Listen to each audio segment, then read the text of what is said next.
Shalom Bapak, Ibu, Saudara-saudari terkasih di dalam Tuhan Yesus Kristus.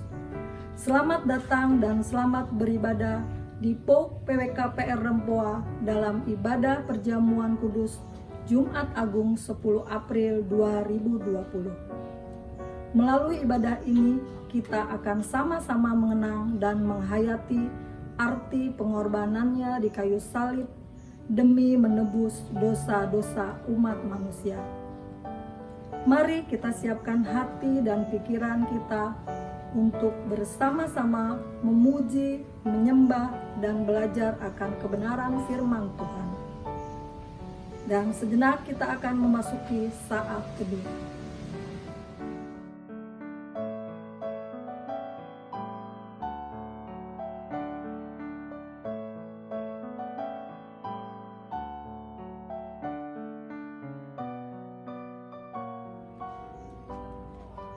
Mari kita mulai ibadah kita dengan bernyanyi dari Kidung Jemaat 368 pada kaki salibmu.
dengan potrum dan salam. Ibadah perjamuan kudus ini terjadi karena Tuhan pencipta semesta alam dan Yesus Kristus juru selamat kita menolong dan memelihara kita. Kasih karunia dan damai sejahtera dari Allah Bapa kita dan dari Tuhan Yesus Kristus yang telah menyerahkan dirinya karena dosa-dosa kita untuk melepaskan kita dari dunia jahat yang sekarang ini menurut kehendak Allah dan Bapa kita, kiranya menyertai saudara sekalian. Baginya lah kemuliaan selama-lamanya.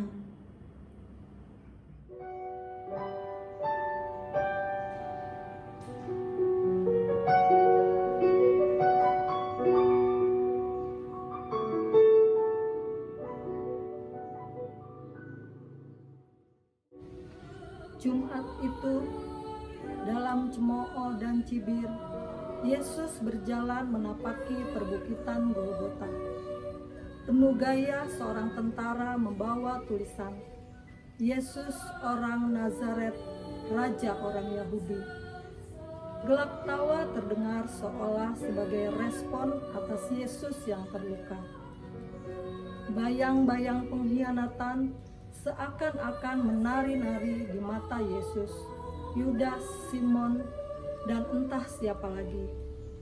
Ketika paku tajam menghujam tangan dan kakinya, dalam erang pedih dan duka, ia berteriak lirih, "Ya Bapa, ampunilah mereka, sebab mereka tidak tahu apa yang mereka perbuat."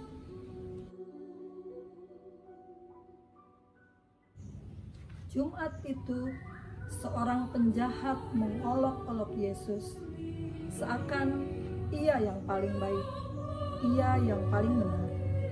Namun penjahat yang satu justru menyadari keberdosaan dirinya dan betapa bersih dan mulianya Yesus.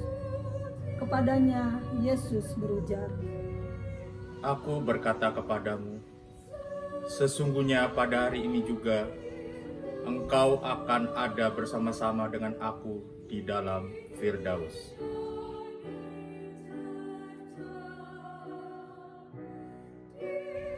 Jumat itu, dengan napas tersengal, matamu menerawang jauh. Kau lihat ibumu berdiri di sudut dalam derai air mata cinta. Dalam sekarat pun engkau masih mengingat ibumu, hingga engkau berkata lembut, Ibu, inilah anakmu.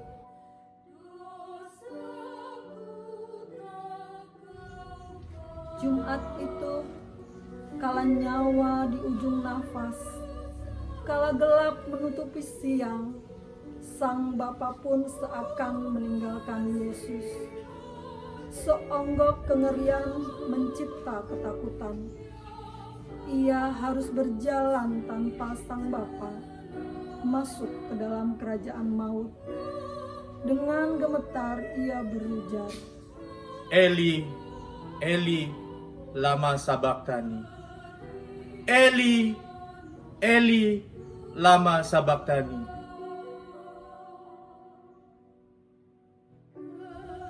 Jumat itu, kala nyawa mulai merenggang, engkau bersedia mereguk anggur derita, sehingga engkau berujar parau, Aku haus.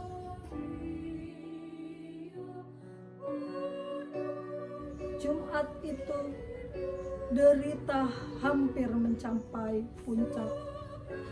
Dalam keyakinan tiada tara akan rencana agung sang Bapa, Yesus menuntaskan drama kesetiaan seorang anak manusia. Ujarnya, Ya Bapa, ke dalam tanganmu kuserahkan nyawaku.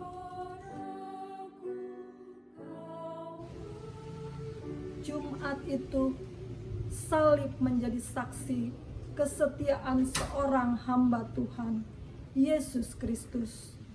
Dengan senyum kemenangan, ia mengakhiri semuanya untuk kembali pada tahtanya yang mulia.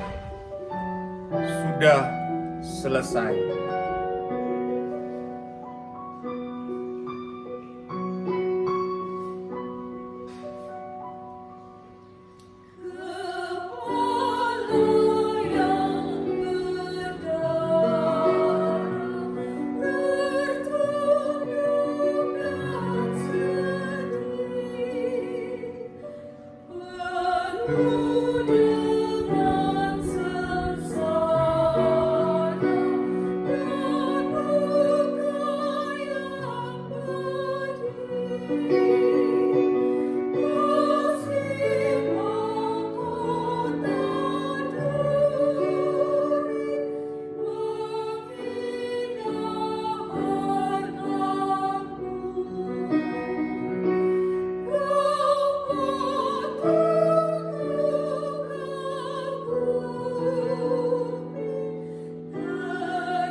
Marilah kita datang kepada Tuhan dengan penyesalan hati kita di hadapan-Nya dan mengakui kesalahan dan dosa kita di hadapan Tuhan melalui doa pengakuan.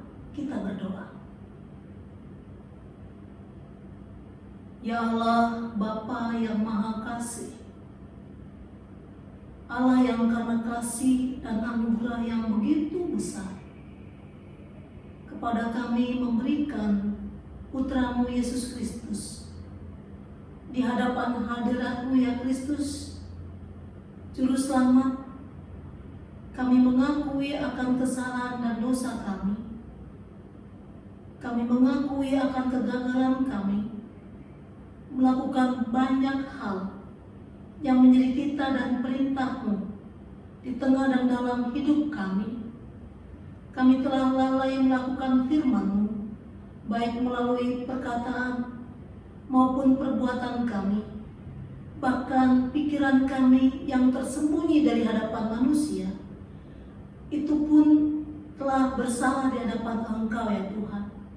Hati kami menyimpan amarah, dendam, iri hati terhadap sesama kami.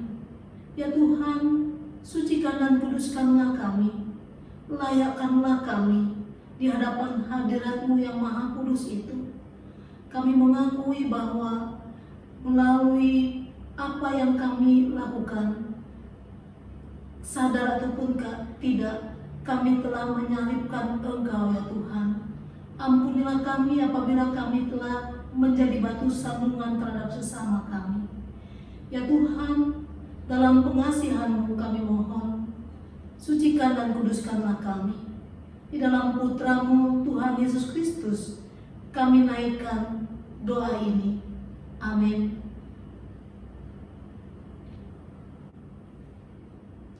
Saudara-saudara, kepada sekalian kita yang dengan rasa sesal dan malu mengakui kesalahan dan dosanya di hadapan Tuhan, marilah kita menerima berita anugerah Tuhan kita melalui bacaan Roma 5 ayat 6 sampai dengan ayatnya yang ke-8.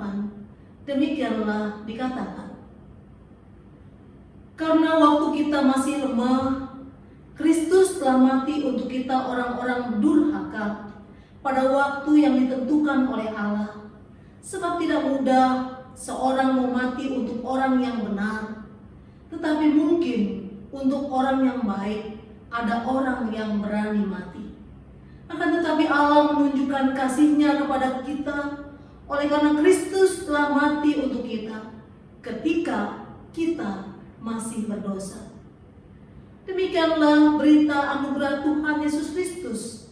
Saya selaku hamba Tuhan memberitakan bahwa pengampunan dosa telah berlaku di dalam nama Bapa, Anak, dan Roh Kudus. Amin.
Saudara-saudara, marilah kita siapkan hati dan pikiran kita untuk merenungkan firman-Nya.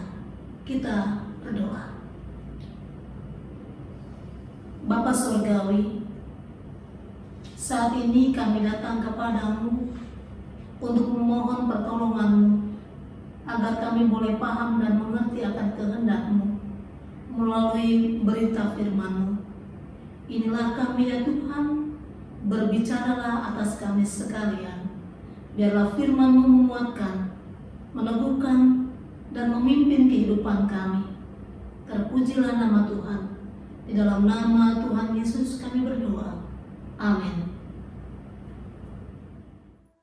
Sesungguhnya hamba-Ku akan berhasil. Ia akan ditinggikan, disanjung, dan dimuliakan. Seperti banyak orang akan tertegun melihat dia.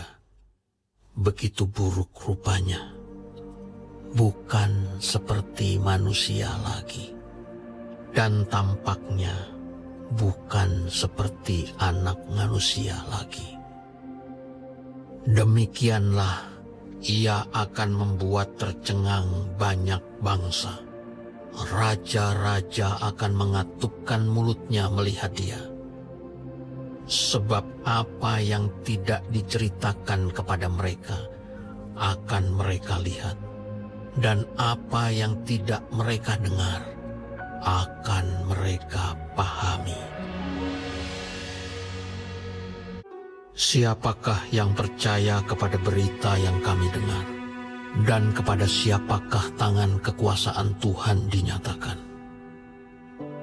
Sebagai taruk ia tumbuh di hadapan Tuhan, dan sebagai tunas dari tanah kering. Ia tidak tampan, dan semaraknya pun tidak ada, sehingga kita memandang dia, dan rupa pun tidak, sehingga kita menginginkannya.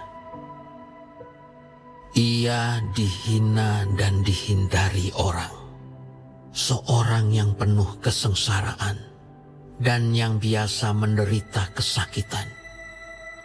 Ia sangat dihina, sehingga orang menutup mukanya terhadap dia. Dan bagi kita pun, dia tidak masuk hitungan. Tetapi sesungguhnya, penyakit kitalah yang ditanggungnya, dan kesengsaraan kita yang dipikulnya. Padahal kita mengira dia kena tulah, dipukul dan ditindas Allah. Tetapi dia tertikam oleh karena pemberontakan kita. Dia diremukkan oleh karena kejahatan kita. Ganjaran yang mendatangkan keselamatan bagi kita ditimpakan kepadanya. Dan oleh bilur-bilurnya kita menjadi sembuh. Kita sekalian sesat seperti domba. Masing-masing kita mengambil jalannya sendiri. Tetapi Tuhan telah menimpakan kepadanya kejahatan kita sekalian. Dia dianiaya, tetapi dia membiarkan diri ditindas, dan tidak membuka mulutnya seperti anak domba yang dibawa ke pembantaian, seperti induk domba yang keluh di depan orang-orang yang menggunting bulunya. Ia tidak membuka mulutnya. Sesudah penahanan dan penghukuman, ia terambil. Dan tentang nasibnya, siapakah yang memikirkannya? Sungguh, ia terputus dari negeri orang-orang hidup. Dan karena pemberontakan umatku, ia kena tulah.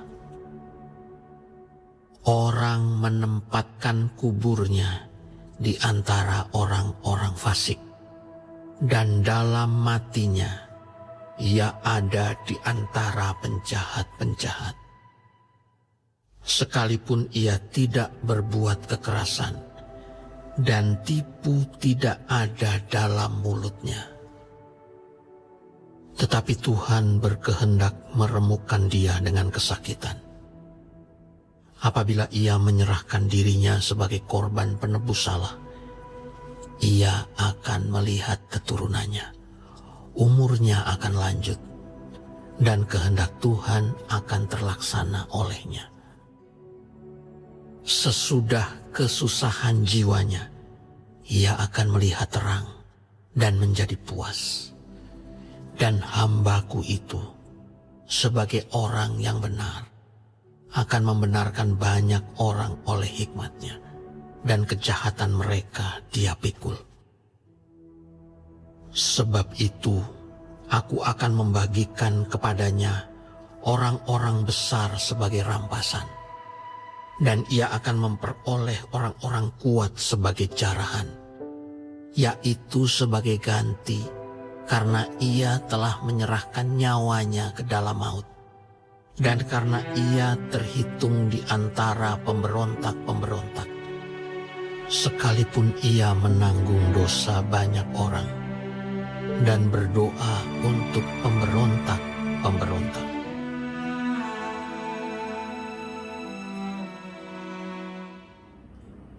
Demikianlah firman Tuhan. Berbahagialah setiap kita yang masih diberi kesempatan untuk membaca, merenungkan, menghayati, dan yang lebih berbahagia adalah mereka yang melakukan firman Tuhan dalam kehidupan sehari-hari. Hosiana. Bapak Ibu dan Saudara sekalian yang dikasihi dalam Tuhan, salib adalah dua batang balok yang dibuat bersilang, yang pada zaman purbakala dipergunakan sebagai alat untuk menyiksa orang yang dijatuhi hukuman mati yang disebabkan perbuatannya yang jahat. Terlebih orang yang tidak mau taat pada peraturan pemerintah. Artinya, ketika orang disalib, pasti orang tersebut menuju pada kematian. Bicara tentang kematian, orang bisa atau pasti mati. Hanya orang tidak tahu kapan dan dengan cara bagaimana dia akan mati.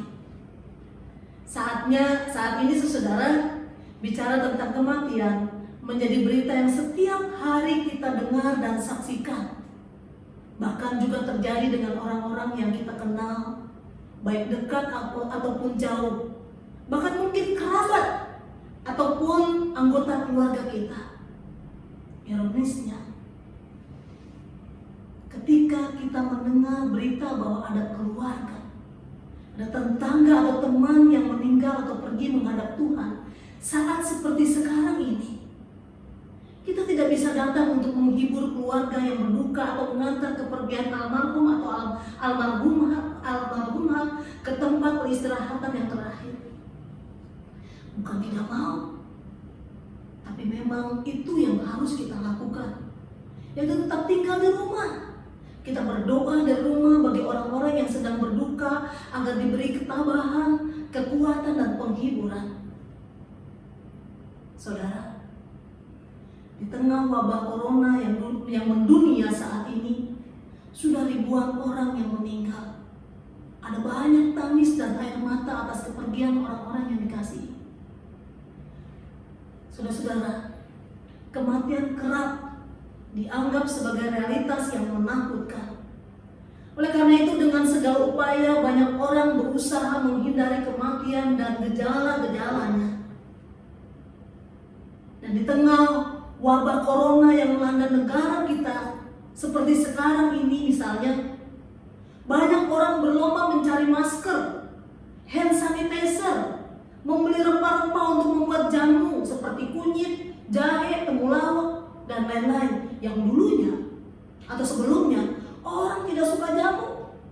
Sekarang karena semua orang mau sehat, semua mencari barang yang sama yang bisa menyelamatkan nyawa atau menjaga kesehatannya, sehingga barang-barang tersebut menjadi langka di pasaran atau menjadi barang yang mahal.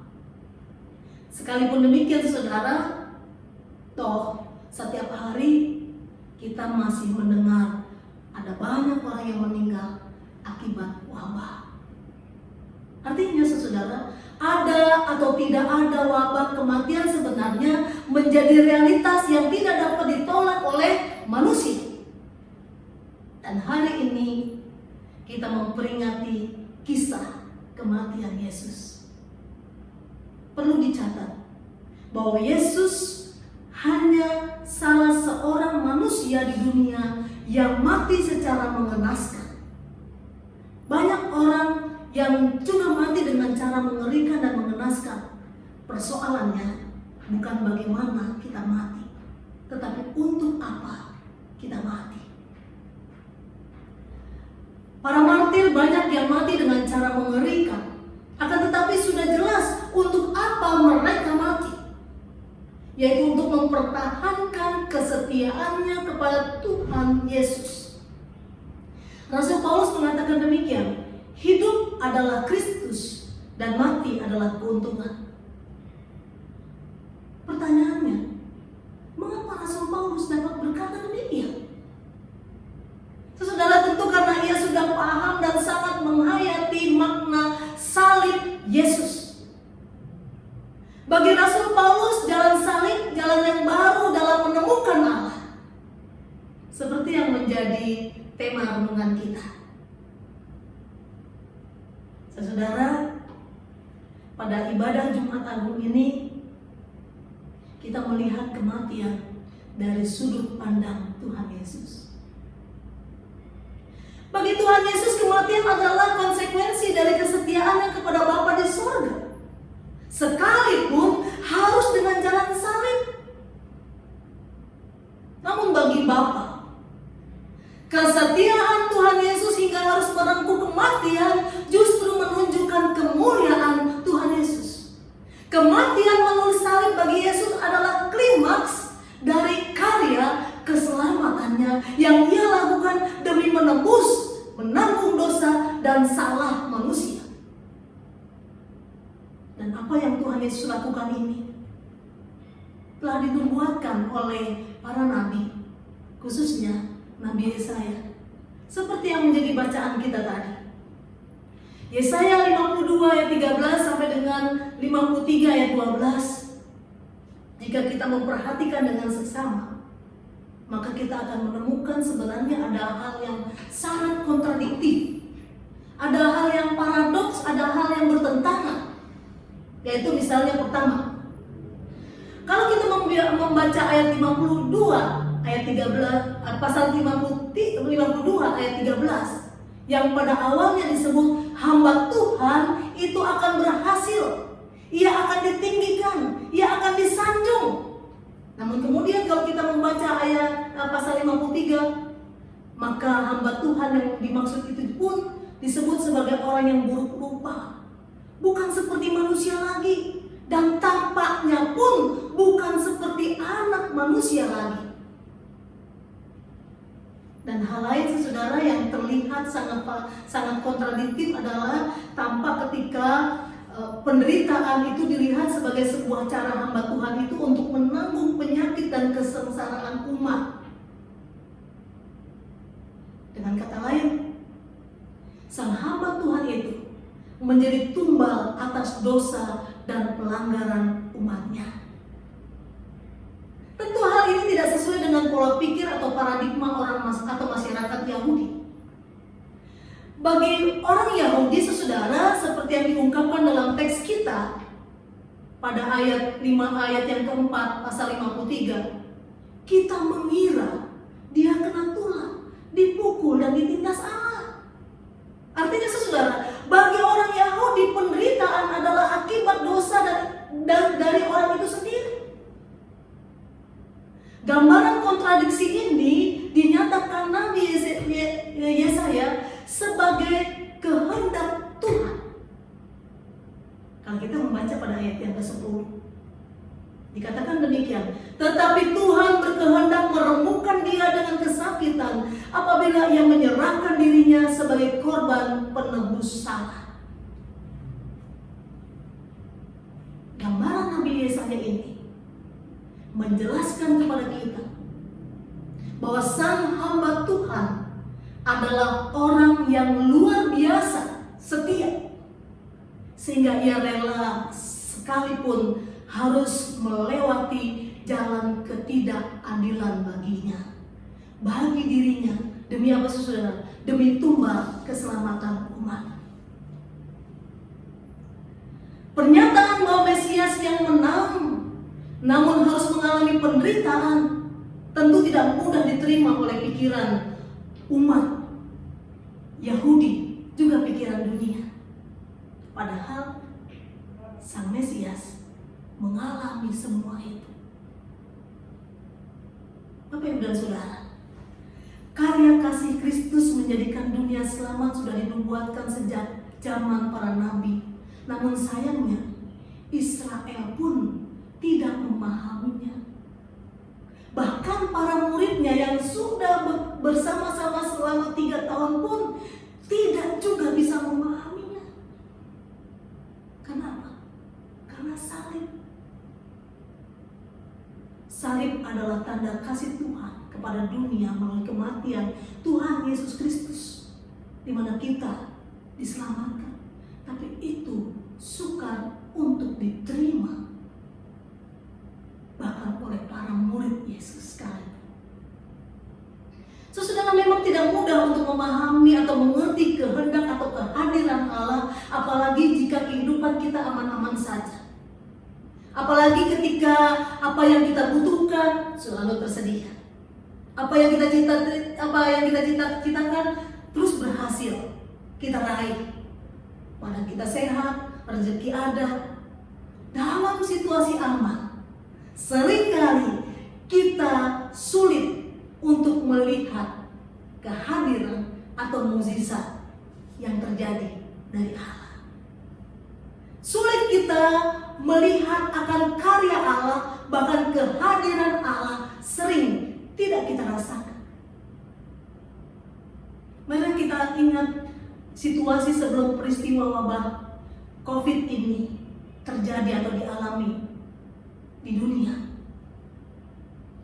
Banyak manusia sombong, merasa hebat dan berkuasa, bahkan dengan mudah menghilangkan nyawa sesamanya. Ada teroris, ada ISIS, ada penjualan organ tubuh, ada LGBT, dan bahkan masih banyak lagi kejahatan-kejahatan manusia.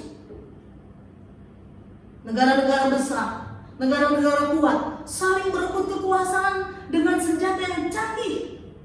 Tapi sekarang, saat virus corona itu menjangkit banyak orang di dunia dan korban jiwa hilang ribuan manusia, manusia mulai mencari Tuhan. Tidak ada lagi sekat, tidak ada lagi tembok. Semua mencari Tuhan yang satu, mencari Tuhan yang esa. Virus corona membangunkan jiwa yang terlena oleh arus dunia. Namun demikian saudara, jangan kita menganggap bahwa orang yang sakit atau orang yang meninggal karena virus corona adalah dihukum atau mereka kena tulah dari Allah. Nabi Yesaya sudah mengingatkan kepada kita tadi bahwa semua terjadi karena kehendak Allah.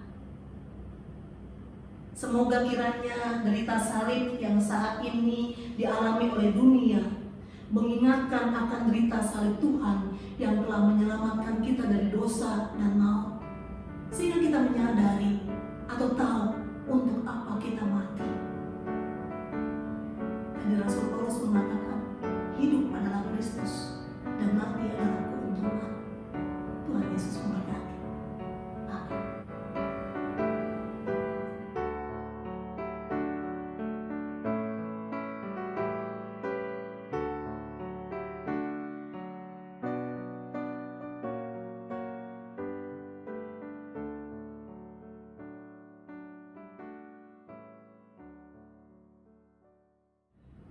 Jemaat kekasih Tuhan, marilah bersama dengan segala umat di segala abad dan tempat kita memperbaharui pengakuan iman kita dengan bersama mengucapkan pengakuan iman rasuli demikian.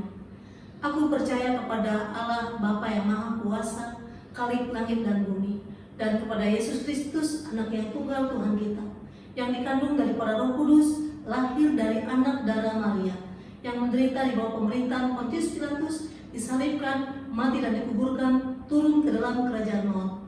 Pada hari yang ketiga, bangkit pula dari antara orang mati, naik ke sorga, duduk di sebelah kanan Allah, Bapa yang Maha Kuasa, dan akan datang dari sana untuk menghakimi orang yang hidup dan yang mati.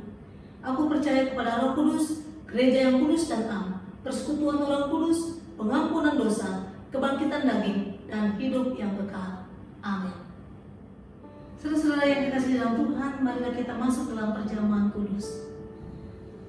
Wahyu 15 ayat 3 dan 4 mengatakan demikian. Sesungguhnya besar dan ajaib segala pekerjaan-Mu ya Tuhan, Allah yang Maha Kuasa. Adil dan benar segala jalan-Mu, ya Raja segala bangsa. Siapakah yang tidak takut ya Tuhan, dan yang tidak memuliakan nama-Mu? Ya Tuhan dan Allah kami, Engkau layak menerima puji-pujian dan hormat dan kuasa, sebab Engkau telah menciptakan segala sesuatu, dan oleh karena kehendak-Mu semua itu ada dan diciptakan. Oleh karena itu, biarlah kita membesarkan namanya sambil berseru siang dan malam dengan tidak henti-hentinya bersama seluruh umat Kristen, bahkan bersama sekalian malaikat dan tentara surga. Kudus, kudus, kuduslah Tuhan Allah yang Maha Kuasa, yang sudah ada dan yang ada dan yang akan datang. Bahwa kekuasaan dan kemuliaan yang memperlakukan segala keadaan kita berada dalam kemenangan dan sejahtera Yesus Kristus, maka dengan penuh harapan dan sukacita kita turut mengambil bagian dalam tanda perbuatan keselamatan bagi manusia dan dunia.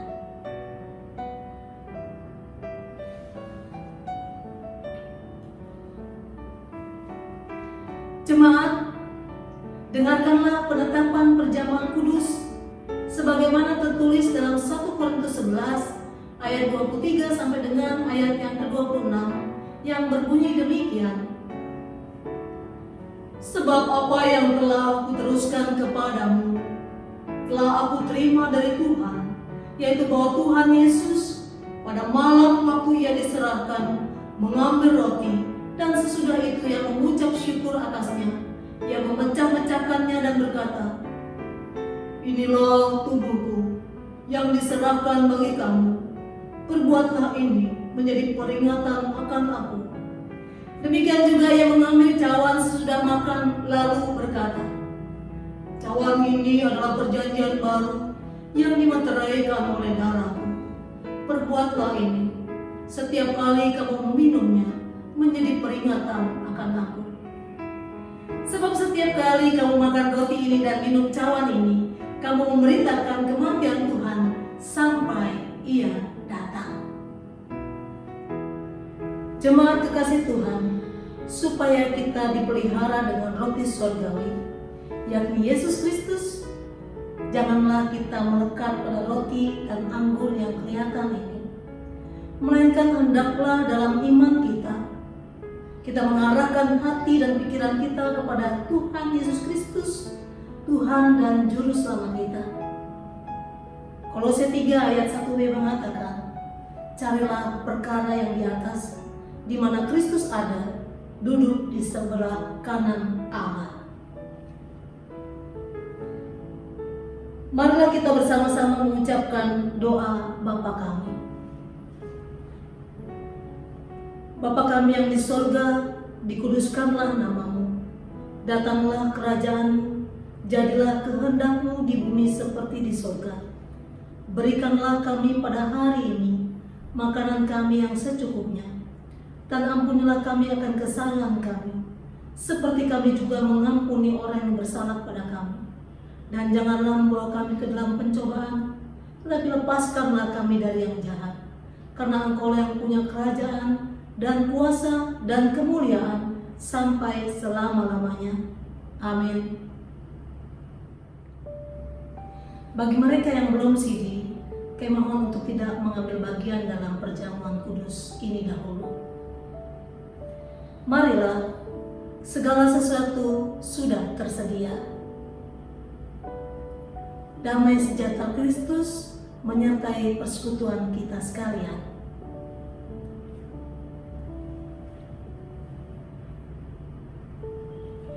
Roti yang kami pecah-pecahkan ini adalah persekutuan dengan tubuh Kristus.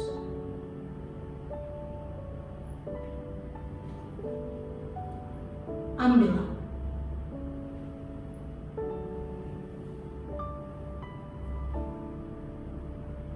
Makanlah. Ingat dan percayalah bahwa tubuh Tuhan kita Yesus Kristus telah dipecah-pecahkan untuk keampunan segala dosa kita. Makanlah dengan penuh syukur.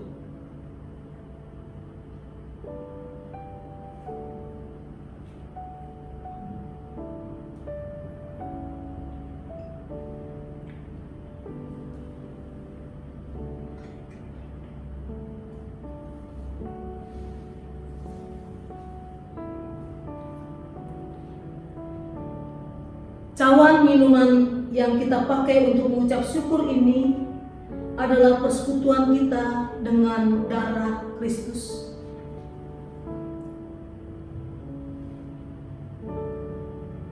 Ambillah.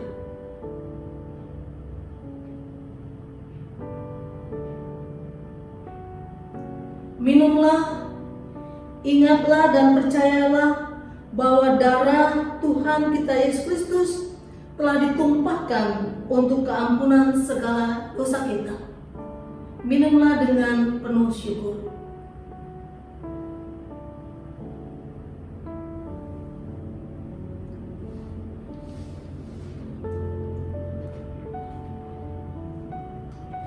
Mari kita bersyukur untuk anugerah Tuhan yang telah dinyatakan bagi kita melalui pengorbanan Kristus Yesus yang baru saja kita peringatkan. Pujilah Tuhan, hai jiwaku. Pujilah namanya yang kudus, hai segenap batinku. Pujilah Tuhan, hai jiwaku, dan janganlah lupakan segala kebaikannya. Dia yang mengampuni segala kesalahanmu, yang menyembuhkan segala penyakitmu. Dia yang menebus hidupmu dari lubang kubur, yang memahkotai engkau dengan kasih setia dan rahmat. Dia yang memuaskan hasratmu dengan kebaikan, sehingga masa mudamu menjadi baru seperti pada burung rajawali. Tuhan adalah penyayang dan pengasih, panjang sabar dan berlimpah kasih setia. Tidak selalu Ia menuntut, dan tidak untuk selama-lamanya Ia menendam. Tidak dilakukannya kepada kita setimpal dengan dosa kita, dan tidak dibalasnya kepada kita setimpal dengan kesalahan kita. Tetapi setinggi langit di atas bumi, demikian besarnya kasih setianya atas orang-orang yang takut akan Dia. Sejauh timur dari barat, demikian dijauhkannya daripada kita pelanggaran kita. Seperti Bapa sayang kepada anak-anaknya, demikian Tuhan sayang kepada orang-orang yang takut akan Dia.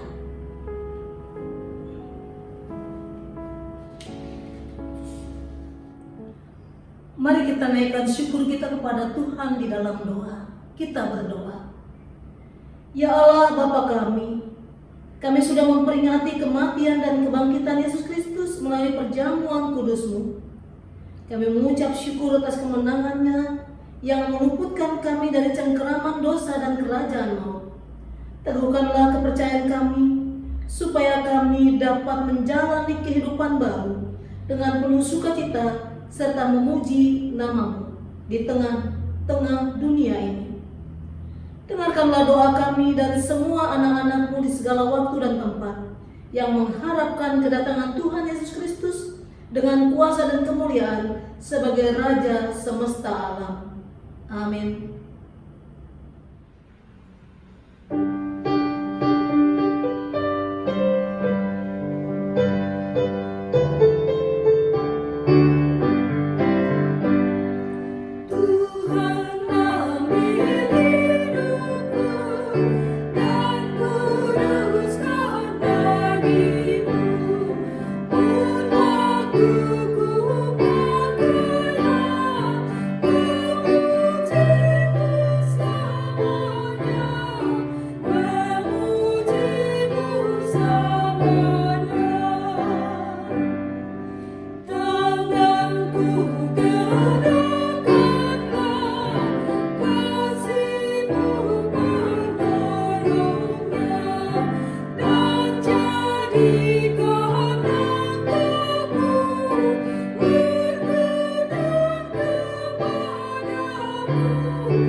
Mari kita naikkan doa syafaat kita kepada Tuhan. Kita berdoa. Kembali kami datang ke hadapan hadirat-Mu ya Tuhan, mengucap syukur atas pengorbanan-Mu di atas kayu salib yang memberikan kepada kami keselamatan dari segala salah dan dosa kami. Ya Bapa yang Maha Kasih, karena Engkau-lah kami boleh terpelihara sampai saat ini. Kami boleh terjaga atau dijaga kesehatan kami dan dijauhkan kami dari segala mara bahaya, kecelakaan, pencobaan, niat jahat orang lain maupun sakit penyakit. Terima kasih Tuhan untuk damai sejahtera yang Kau berikan di tengah-tengah keluarga kami. Terima kasih bahwa hadirat-Mu senantiasa hadir dalam hidup kami, menguasai, memimpin, menyertai, dan bahkan memberkati kehidupan kami. Terima kasih ya Bapa. Di tengah ibadah ini kami mengingat akan khususnya pemerintah kami, melalui berbagai instansi yang terkait, baik Kementerian Kesehatan, BNPB, aparat keamanan. Kiranya Tuhan, saat ini di tengah wabah COVID, mereka dapat segera mampu mengatasi pandemi COVID-19 ini ya Bapa. Mampukanlah dengan kuat kuasa-Mu ya Bapa, dan biarlah Engkau sendiri yang menolong pemerintah kami dalam mengentaskan wabah COVID di negeri ini. Ya Tuhan, kami berdoa untuk para dokter, para perawat, tenaga laboratorium, tenaga kebersihan yang ada di rumah-rumah sakit. Ya Bapa, bagi mereka kiranya Engkau anugerahkan perlindungan-Mu dan kemampuan-Mu agar mereka pun dengan segala pengabdian yang dilakukan, mereka tetap terjaga kesehatannya, dan melalui karya mereka Tuhan berkarya, Tuhan menolong para penderita COVID-19 ini sehingga mereka pun boleh disembuhkan. Terpujilah nama-Mu ya Bapa.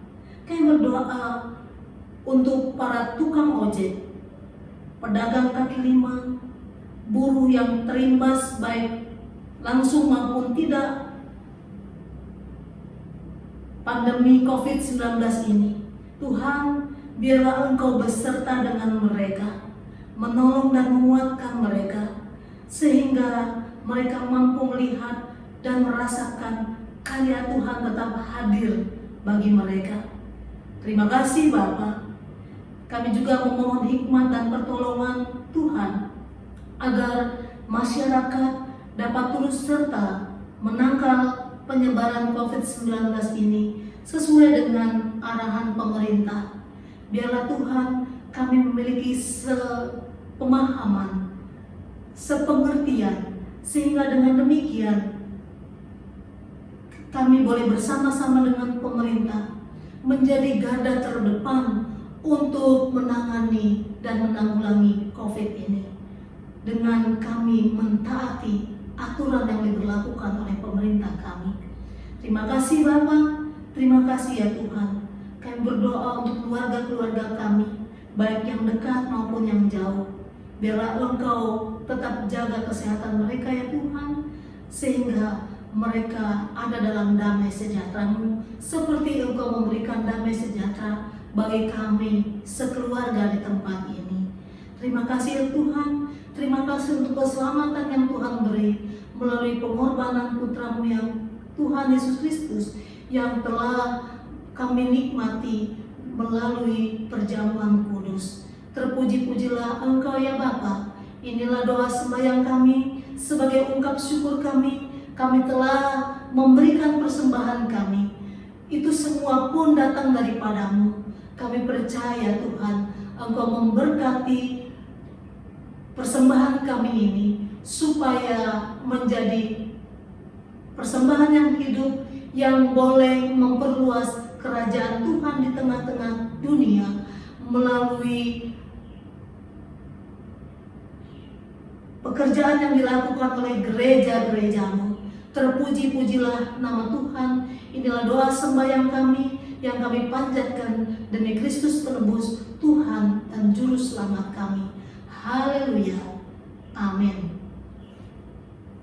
Bapak, Ibu, dan Saudara sekalian kekasih Tuhan, mari kita undur dari ibadah kita dan melanjutkannya dalam kebersamaan kita di rumah saja, bersama dengan keluarga, menikmati hadirat Tuhan yang mungkin selama ini sulit kita dapatkan, tapi peristiwa ini menjadikan kita lebih erat, lebih dekat bersama dengan keluarga, dan lebih dekat dengan Tuhan.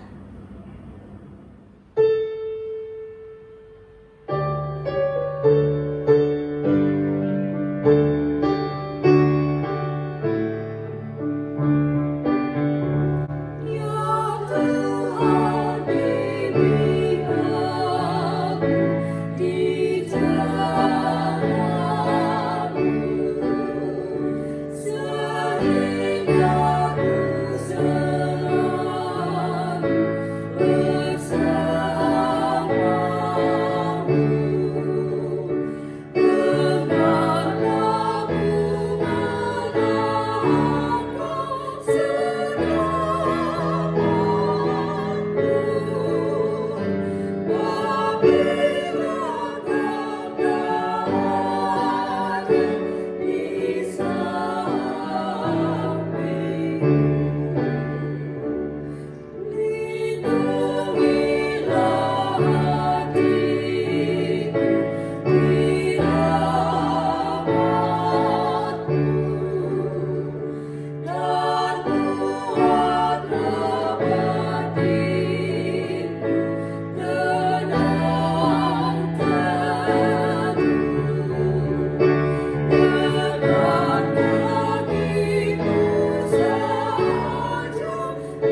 Jemaat kekasih Tuhan, arahkanlah hati dan pikiran saudara dan terimalah berkat-Nya. Tuhan memberkati engkau dan melindungi engkau. Tuhan menyinari engkau dengan wajah-Nya dan memberi engkau kasih karunia. Tuhan menghadapkan wajah-Nya kepadamu dan memberi engkau damai sejahtera. Amin.